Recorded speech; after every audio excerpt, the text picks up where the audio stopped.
Hello, and welcome to the 30-Minute Reels Employer Informational Series hosted by Marshall University's Office of Career Education. My name is Darby McLeod, and I'm a student here at Marshall University. Today, I'm speaking with Anthony Frisbee, who is a high school track and field coach in Kentucky. How are you doing today? I'm doing great. How about yourself? I am doing good. I wanted to start off today with just a short introduction of yourself. Okay. So did you just want me to tell you a few things? Yeah, just tell me like your name, occupation, how long you've been in the field. Okay, my name is Anthony Frisbee. I'm 34 years old. I graduated from Eastern Kentucky University in 2011 with my bachelor's in psychology. I actually do coaching as more of like my side thing that I do. My real occupation, like my real career job, I work in a mental health facility. Oh, really? But yeah, I was an athlete like all through school though, and I love the sport of track and field. So like the high school that I went to asked me if I would be interested in coaching there. So I've been coaching there for about 10 years now. Oh, that's awesome. How'd you get started in the field? Well, I actually ran into the head coach one day whenever I was outside doing running on my own. And this was about the time I was getting ready to graduate from college. And he asked me if I would be interested in coming back and helping out with the team after I graduated. So I did that. And then I was the assistant coach with the boys team for about 3 years. And then I moved with the girls team for 2. And I'm actually the head coach of the girls team now. That's incredible. Did you always know you wanted to be a coach? I did. Yeah, I think so. Because I've always loved sports. So I always knew I was going to get involved with it again at some point. So, yeah, I think so. Did you always know you wanted to be a track coach? Yes, because I love track. Like whenever I was in high school, I was actually all-state 2 years in track. So yeah, I love the sport. That's great. What would you say a typical day at work looks like for you? Well, whenever I go, it depends. I guess it depends on when I'm at in the season. Like in the early season, like we do like weight training a lot. So what I'll usually do is like I'll spend before the week starts. So usually like on Saturday or Sunday, I'll get my workout plans ready, and then whenever we go, I'll just pretty much say, okay, guys, this is what we're going to do. The more experienced kids on the team, I don't really have to help them out so much. The newer kids on the team, I have to show them like how to do the exercises, and then I have like some of the older kids help them out too. Yeah. Then in the springtime, when we're outside, like we just do like more like event specific stuff and like getting ready for the season, getting ready for the meets. Mm-hmm. What are the different settings in which people in this occupation work? So are you talking coaching in general? Yeah. You can like high school, college.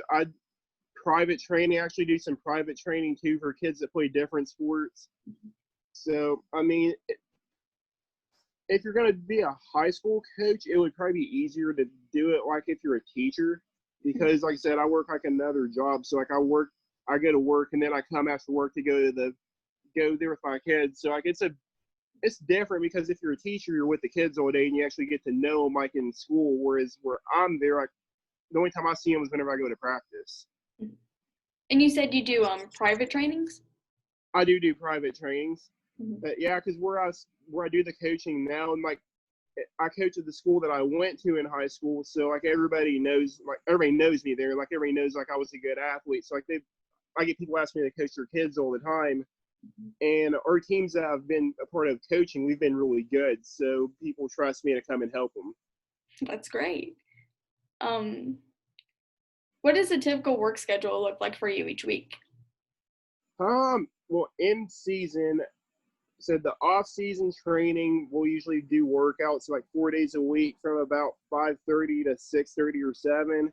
Then once the season actually gets started, and I can be at the track from anywhere between 5 o'clock to 9 o'clock at night sometimes, just depending on like what's going on. Because like I'll be like if we're practicing, like I'll stay there like longer with the kids to help them out with their preparation, or like I'll sit with the other coaches and talk about stuff. And then a track meet, I don't know if you've ever been to a track meet before, but those things last forever. Yes, absolutely. Is this work schedule typical for this occupation, or does it differ for location? So like it from sport to sport, I guess it's kind of different. Like if you're a football coach, I think being a football coach would be more of a time commitment because like you're breaking down film, you know, writing down your game plan, getting everything ready, weight training. So yeah, with coaching, I would definitely say a flexible schedule would be needed. And like I said, like if you're like a high school coach, it would probably actually be easier to coach if you were a teacher because this practice is right after school. So like your work schedule it accommodates your training schedule. So you would say a flexible schedule is important in this career? Yes, yes. Like you would definitely need to have evenings and weekends free. Mhm. Is traveling a requirement for you? Um, Sometimes, yeah, because like if we have like a meet that's like in Lexington or somewhere like that, then yeah, which I don't drive myself. Like I usually ride the school bus with them, but yeah, there's definitely a lot of traveling. Like I said, depending on what sport you play or coach, you could be traveling a lot more. Mhm. How far away do you say that you travel for track and field? Um, During the normal regular season, not very far at all. Most of the meets that we go to are within like maybe like a 15-20 mile radius. And then like at the end of the season, like when you get to like your regional and state meet, you're gonna probably go like to Lexington or like somewhere like that, like a couple hours away. Hmm. And then, like I said, that's just for my sport. If you're like a basketball coach or a football coach, I mean, you could be traveling 2 hours like 2 hours for games, like a few times a season. Yeah. Would you say that running's a passion of yours? Yes, yes, I still run all the time now, and like in practice, I'll actually go out and run with my kids sometimes too. Oh, that's awesome. What would you say is one of the most rewarding things about working in this industry? Seeing a kid do something that they didn't think they could do, Hmm. like working with them all year, and they weren't really good at the beginning, and then at the end, they had just seeing the improvement Yeah. and seeing them like their confidence go up from getting the improvement. Hmm. What would you say is one of the most challenging things about working in this industry? Um, Kind of the same thing as the rewarding part is like sometimes kids don't do as good as they want to do and they get frustrated. And Hmm. also, you have to have tough skin too because sometimes parents get upset with you because they don't think that you're doing what you're supposed to do because their kid's not doing what they think they can do. Hmm. That does seem really difficult. What skills are most important to acquire, or what skills do job employers look for? For coaching, you definitely need to know about the sport. I mean, because you can't just come in there and not know anything about it. Um, you need to know some psychology because you need to know what makes people tick and what makes them go. Whenever most places that are, especially like schools, if you're going to be a coach, they probably want you to have a college degree or at least like about 60 hours of college credit time. Hmm. So yeah, coaching would definitely require some college experience. Like I said, you want to know the sport and really a good working knowledge of like human anatomy and physiology too, because you need to know like how to get people's bodies ready to perform. Hmm. So you mentioned that one of the most rewarding things about working in this industry is watching these success stories from students. Do you have one that you'd like to share? Mm, well, like I said, the team that I coach is actually really, really good. I The best story I think I have. This was in 2015. I had a girl on our team, and the year before the state meet, she got like I want to say she placed like 10th or 11th in the state, and in the 100-meter dash, and like she didn't even go to the state in the 200-meter dash. And we trained with her, and like I worked with her a lot, and she actually ended up winning the state championship that year in the 100-meter dash, the pole vault, and she was a state runner-up in the 200-meter dash. That's incredible. And then that same year, we actually had a boy on our team that broke the Kentucky state record in the pole vault. Really? Mm-hmm. That is awesome. Sounds like y'all are doing real well. Yeah, yeah, we've had a pretty successful program. Like I definitely came into a good place.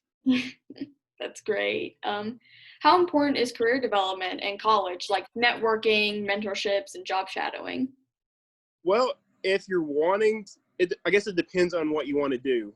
Because if you just want to, if you're, say you're a teacher, you just want to coach at the school that you're at, and you don't really have any aspirations of moving up, like getting like a bigger coaching job, really, you don't really need to do a whole lot of stuff like that. But if you want to move up, though, like you want to get like, go to another bigger program or whatever, then networking would definitely be important. And also, really, if you want to be good at coaching, and if you want to win, it's important to study other coaches and see what they do. Like, that's something I constantly am doing. I'm always looking at other coaches that are winning all the time and figuring out what they're doing, and I just do what they do. Like, really, coaching is one of those things where if you steal from other people, like it's actually really, really encouraged. Like, if somebody else is doing something good, do what they're doing. You said that you coach at the high school that you went to, correct? Mm-hmm. Do you think it'd be important to network if you want to coach at a different high school? Yeah, because I mean, obviously, the school that I'm at now, like everybody just knew me. That's how I got there. And really, with coaching, it's all about your reputation. So, like like the other local coaches know who you are. So like if you're a good coach, everybody knows you're a good coach. Yeah. I'm actually a certified personal trainer too through the National Strength and Conditioning Association. So like I go to conferences a couple of times a year, and like I network with other coaches from around the country on social media.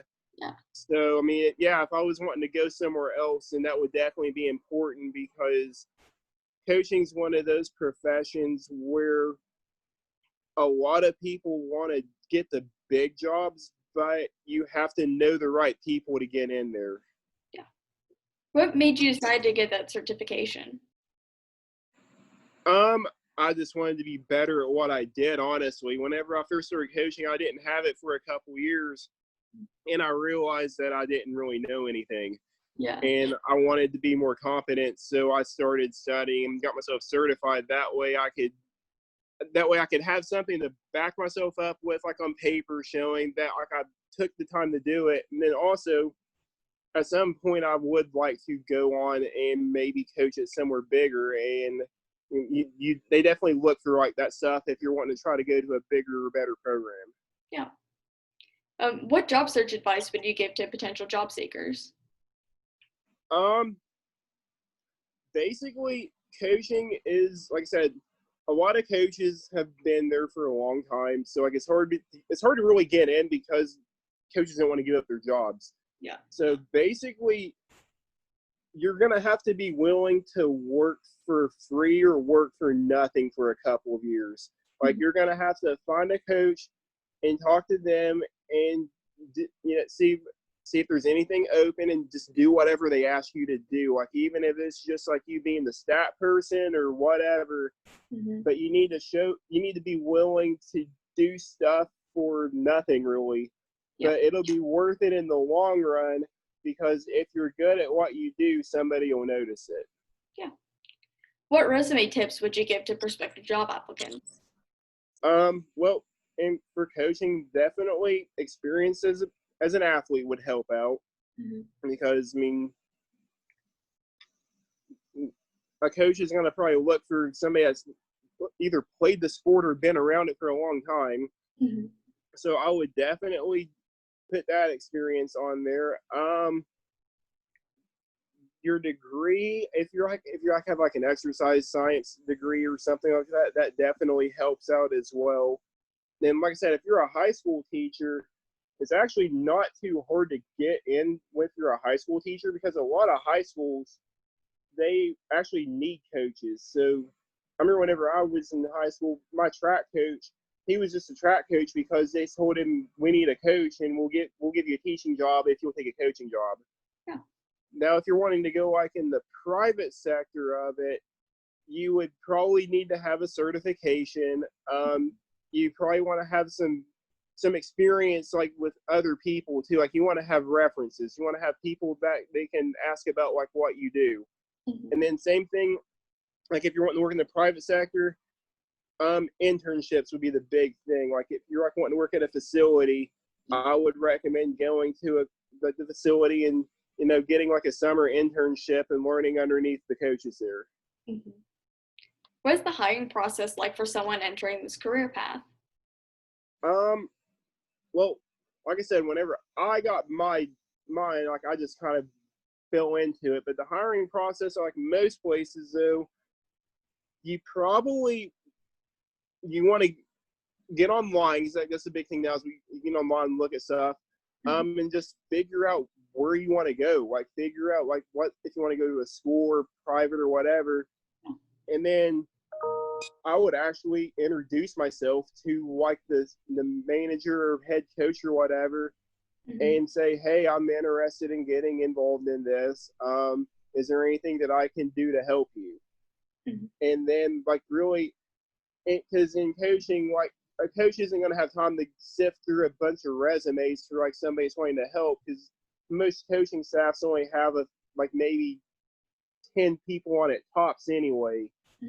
So the best way to really get involved with that is to actually face-to-face meet the person, or if you're looking at something like more remotely, figure out how to get a hold of that person like via email or something like that and try to engage them through like that. But as far as getting in, though, it's different because a resume might not necessarily be the best way to do it, because they might not look at it. Like they would be more receptive to somebody actually reaching out and speaking with them directly.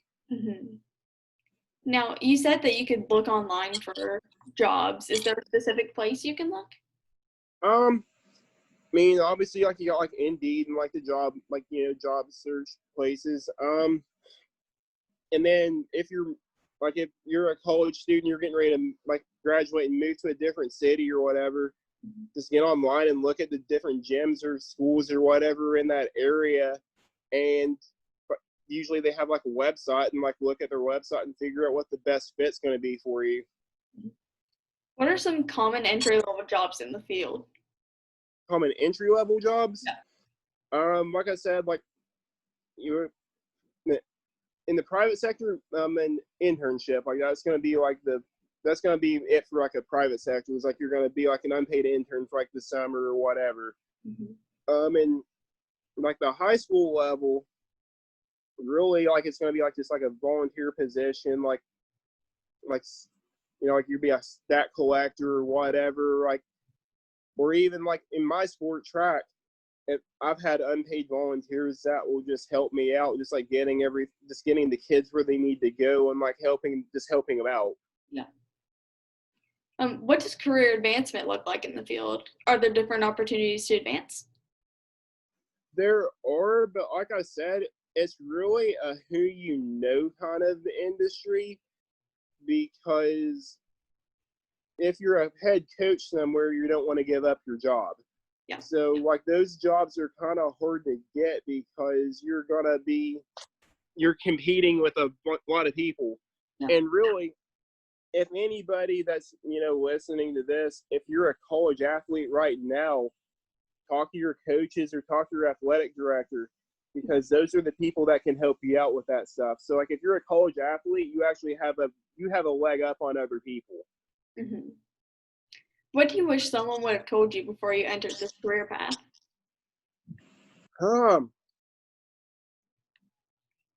That's a tough one. Really, before I got into it, I just wish that I wish I would have known that I was going to get into it, I guess, because whenever I graduated college, like I never really planned on getting into it at all. So I wish I would have known that this was something that I could have worked towards before I got there.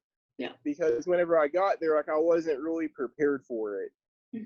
And I guess that's the thing. I wish if I could have had somebody help me out, just getting prepared for what I needed to do, like helping me out, getting like training plan stuff like that made, learning more about like anatomy and stuff like that, that would have been helpful. And lastly, what tips would you provide to students at Marshall University? About this? Yeah. I mean, really, like I said, like if you're an athlete, definitely talk to your coaches or AD because they can help you out with that stuff. And if you're just a student that's interested in doing it, I would probably actually talk to your friend. If you know somebody that plays a sport, talk to them and figure out like, what their coaches do, and like try to get involved with somebody that's in it, because like if you can network yourself and show people that you're passionate about it and you know what you're doing, that's going to help you out a lot. And then just in general advice, like when you're graduating, your first job out of college probably won't be the job that you're going to do forever. Yeah. And that's okay. That's okay.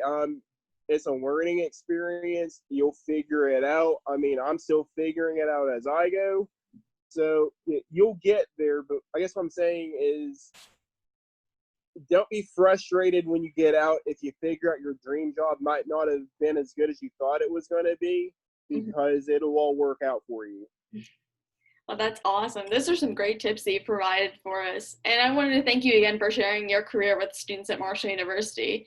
It was a great experience to experience a day in the life of a track coach. Thank you again for participating in this series, and have a great day. You too. Thank you.